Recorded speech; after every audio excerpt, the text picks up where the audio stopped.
Back today to talk a little bit about Advanced Warfare and the campaign trailer that we saw at E3 earlier today. And I know we already saw this campaign mission earlier in the week. I believe it was yesterday, maybe the day before. But we got to see it again, and we got to hear some of the developers talk about the gameplay and kind of break down the gameplay. And I just wanted to talk a little bit about it and what I saw in the actual campaign mission. And just so you guys know, this gameplay in the background is just gameplay on the DLC, the new DLC Invasion on the map Pharaoh, and I get close to a chem strike, I believe. It's a pretty exciting gameplay, I think. But other than that, I want to talk about this Advanced Warfare mission. And first things first, we spawn in, and I think it was in Korea. The guy spawns in Korea, and he's basically, the whole city's destroyed, everything's a mess. And the first thing that I noticed right off the bat was the weapon he was using. And I believe it may have been the printer gun that was hyped up before. I know that they talked about the printer weapon earlier in the past, I guess, and I believe that may have been it. I'm not sure though. As you can see in the if you watch the actual campaign mission from the E3 event, that the weapon, it reloaded with like a magazine that kind of looked like the PP90. It was like a cylinder, and it didn't seem like a normal gun almost. It was very futuristic, as if it was the 3D printed gun. I believe that's what it was. Another weapon that we saw later on in the actual mission was the laser weapon, and this one was really cool because you didn't have to reload it at all. It had like an overheat thing, something like from Halo, I guess, and it was just basically a straight laser that just shot at enemies, basically. It was really cool. I really hope to see that in multiplayer as well. I think it'd be really fun to use.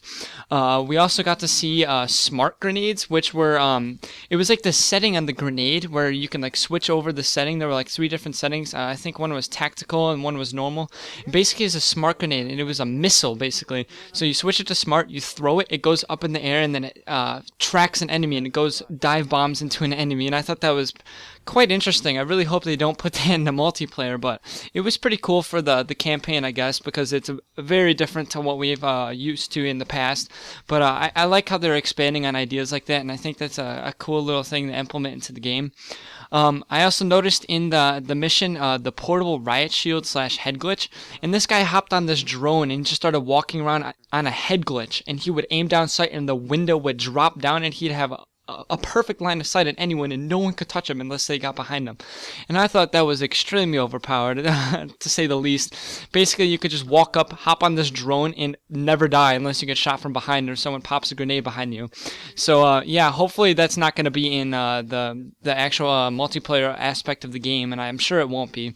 But it was pretty cool in the campaign, I guess. And last, I want to talk about the graphics. The graphics in this game look amazing. It's like you're actually there. When you get close up and personal with someone, like their face, it's just amazing. Like you literally are in the room with that guy. It was just really cool to watch. The team at Sledgehammer is doing a really good job with the graphics, and I'm sure we're going to see a lot more from them in the future. Unfortunately, we didn't get anything in the multiplayer. Once we find out more multiplayer news, I will definitely be letting you guys know about that, because I am just as hyped as you guys are.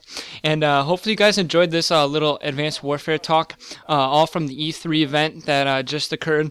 Hopefully you guys can leave a comment down below on what you're most excited about for Advanced Warfare, and make sure you guys subscribe if you haven't already, and make sure to follow me on Twitter. All those links are in the description. Obviously you can subscribe whenever you please and whatever, and hopefully you guys enjoyed this video.